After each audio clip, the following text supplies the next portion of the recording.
dan Dia yang duduk di atasnya. Dari hadapannya lenyaplah bumi dan langit, dan tidak ditemukan lagi tempatnya. Dan aku melihat orang-orang mati, besar dan kecil, berdiri di depan tahta itu. Lalu dibuka semua kitab, dan dibuka juga sebuah kitab lain, yaitu kitab kehidupan. Dan orang-orang mati dihakimi menurut perbuatan mereka, berdasarkan apa yang ada tertulis di dalam kitab-kitab itu. Maka laut menyerahkan orang-orang mati yang ada di dalamnya, dan maut dan kerajaan maut menyerahkan orang-orang mati yang ada di dalamnya, dan mereka dihakimi masing-masing menurut perbuatannya. Lalu maut dan kerajaan maut itu dilemparkanlah ke dalam lautan api. Itulah kematian yang kedua, lautan api. Dan setiap orang yang tidak ditemukan namanya tertulis di dalam kitab kehidupan itu, ia dilemparkan ke dalam lautan api itu. Demikian firman Tuhan. Jemaat Tuhan, dalam nats firman Tuhan yang disampaikan melalui penglihatan Yohanes, kita juga dihantarkan sebagaimana kita pernah melihat sidang pengadilan, baik secara online atau offline, yang bisa kita lihat melalui televisi maupun media sosial. Tentu kita akan melihat dalam sebuah pengadilan atau sidang pengadilan ada terdakwa, ada juga hakim yang berdiri di sana. Dan kita juga akan melihat di sana terdakwa akan berdiri untuk mempertanggungjawabkan setiap tuduhan yang disampaikan kepadanya. Jemaat, dalam firman Tuhan kita sudah melihat dalam nats ini bagaimana gambaran juga bahwa akan ada penghakiman terakhir yang akan dialami seluruh manusia tanpa kecuali, di mana kita akan berdiri di hadapan hakim yang agung, yaitu Tuhan kita sendiri. Dan kita diingatkan ada dua gambaran dalam firman Tuhan yang tertulis Wahyu 20 tadi, bahwa adanya kehidupan kekal dan juga kematian yang kekal. Inilah yang dilihat oleh Rasul Yohanes ketika dia mengatakan bahwa dia melihat tahta putih besar, di mana tempat Tuhan untuk menghakimi seluruh manusia. Saudara-saudara yang terkasih, jika kita membaca latar belakang daripada Wahyu yang dituliskan oleh Rasul Yohanes ketika ia sedang diasingkan di Pulau Patmos, bahwa Tuhan membuka mata daripada Yohanes untuk melihat apa yang akan terjadi di zaman akhir atau di akhir zaman, ketika hari penghakiman terakhir yang akan menutup sejarah dunia ini. Kita bisa bayangkan sebagaimana kita sebagai orang yang terdakwa tadi, bahwa seluruh manusia akan berdiri dari segala zaman, baik itu raja, baik itu orang kaya, orang miskin, yang tua, yang muda, anak kecil juga, bahwa semuanya akan berdiri di hadapan Allah. Tidak ada lagi status yang mengatakan saya raja, tidak ada lagi pangkat, tidak ada lagi gelar, karena kita semua sama di hadapan Tuhan Allah. Firman Tuhan berkata bahwa Dia akan membuka semua kitab dan juga kitab kehidupan, di mana kitab kehidupan tadi yang menuliskan rekam jejak manusia dan perjalanannya ketika Tuhan memberikan kehidupan di dunia ini. Pada minggu ujung tahun atau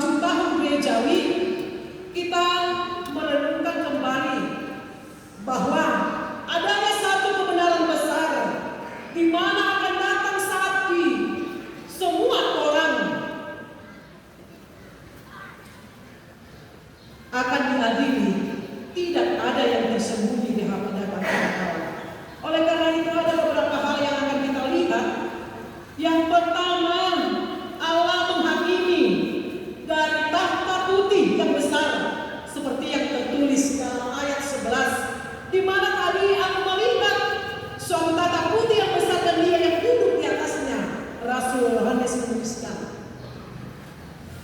Warna putih adalah warna lambang kekudusan, lambang kemurnian, dan juga lambang keadilan yang sempurna. Artinya Tuhan juga mengingatkan kita ketika sudah tiba waktunya bahwa Tuhan akan mengadili kita dan tidak sama dengan pengadilan yang di dunia ini. Dan ada misi naik banding teh. Tidak ada kecurangan, tidak ada suap, tidak ada keputusan yang salah yang diambil. Pengadilan yang akan mengadili kehidupan kita. Bahwa digambarkan semua akan ada di hadapan hakim yang agung tadi, yang duduk di atasnya bukan malaikat dan juga bukan manusia, tetapi Tuhan itu sendiri. Itu yang disampaikan tadi oleh Rasul Yohanes. Tuhan itu sendiri, di mana Yesus yang dulunya mati di kayu salib untuk menyelamatkan kita akan duduk lagi sebagai hakim yang adil untuk menilai apakah hidup kita akan memperoleh kehidupan yang kekal atau kematian yang kekal. Kita diingatkan waktu Yesus datang pertama kali, Ia hadir sebagai juru selamat yang menaiki keledai. Tetapi ketika Ia datang kedua kalinya, kita diingatkan bahwa kedatangannya adalah kemuliaan yang mau dinyatakan, bukan lagi untuk disalibkan, tapi untuk menghakimi dunia ini. Sama halnya ada kesempatan yang diberikan bagi kita. Ketika seorang guru mengajari anak-anaknya, dia sabar, dia lembut, dia menolong murid-muridnya. Tapi ada batasnya ketika suatu saat ujian tiba sebagai penguji yang adil. Dan ada obedisi. Murid menyatakan, "Ibu, kasihanilah saya. Saya tidak belajar." Kita mau dikatakan kembali ada kesempatan sebagai guru besar bagi kita. Yesus memberikan kesempatan bagi kita bahwa jika waktunya tiba, tidak ada lagi hari itu menjadi hari belajar. Ada hari dan kesempatan yang Tuhan berikan dalam kehidupan kita. Demikian juga halnya kita untuk mempersiapkan diri kita atas pertanggungjawaban yang kita lakukan di dalam kehidupan kita, di mana pada hari itu Yesus datang menjadi hakim yang mengingatkan kita bahwa tidak ada lagi kesempatan untuk bertobat. Ketika sudah tiba waktunya, maka Tuhan mengingatkan kembali melalui lagu rohani kita yang mengingatkan hidup ini adalah kesempatan. Jangan sia-siakan waktu yang Tuhan beri. Mapalhasi yang tinggi di bagasan hasil rohani di Bapa, karena ketika sudah tiba waktunya, pintu kasih karunia sudah tertutup bagi kita. Maka dikatakan juga, persiapkan dirimu. Dalam ayat 12 dan 13, maka berdirilah orang-orang mati, besar dan kecil di hadapan tahta. Lalu dibuka semua kitab dan dibuka juga kitab kehidupan. Jemaat Tuhan,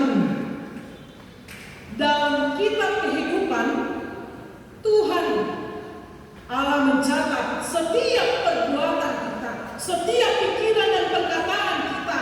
Tidak ada yang terlupakan karena Tuhan sudah mencatatnya. Ibarat sekarang kita berada dalam hidup di zaman digital, di mana setiap langkah kaki dan segala pekerjaan kita ada rekam jejak, tapi yang bisa dihapus oleh manusia dengan intelektual pengetahuan. Tetapi Tuhan mengingatkan setiap rekam jejak kita yang ada pada Tuhan tak seorang pun bisa menghapuskannya. Tuhan mencatatnya bukan untuk mempermalukan kita, tapi Dia menunjukkan bahwa keadilan itu akan dinyatakan.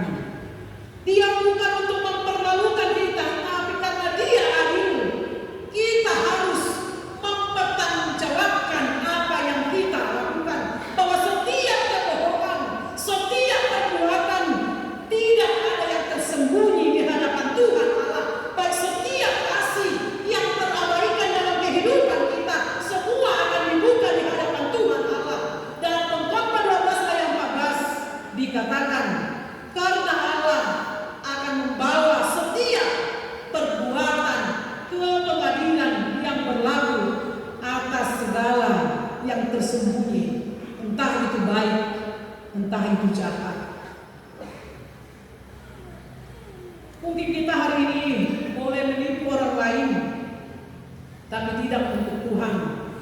Mungkin kita boleh masih menutupi dosa-dosa kita dan saudara-saudara kita dari manusia, tetapi tidak dari Allah. Karena pada hari itu juga semua akan terbuka di hadapan takhta putih. Dalam ayat 15 diingatkan kembali bahwa hanya nama yang tertulis dalam kitab kehidupan yang diselamatkan. Setiap orang yang ditemukan namanya tertulis dalam kitab kehidupan, ia akan memperoleh keselamatan. Tetapi setiap orang yang tidak ditemukan namanya tertulis dalam kitab kehidupan, ia akan dilemparkan dalam lautan api. Inilah puncak daripada penghakiman terakhir yang akan terjadi. Sekarang kita mau dihantarkan kembali. Apakah nama kita tertulis dalam kitab kehidupan itu? Apakah kita juga disebut dalam kitab kehidupan itu? Nah, kan ini di beberapa ada dua kelompok manusia yang akan mengalami tadi ketika namanya tercatat dalam kitab kehidupan dan ketika namanya tidak tercatat.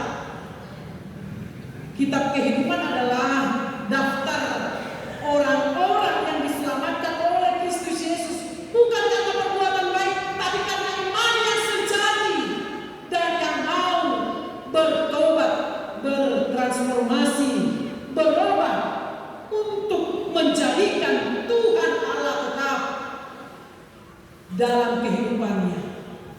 Masih diberikan kesempatan untuk memperubah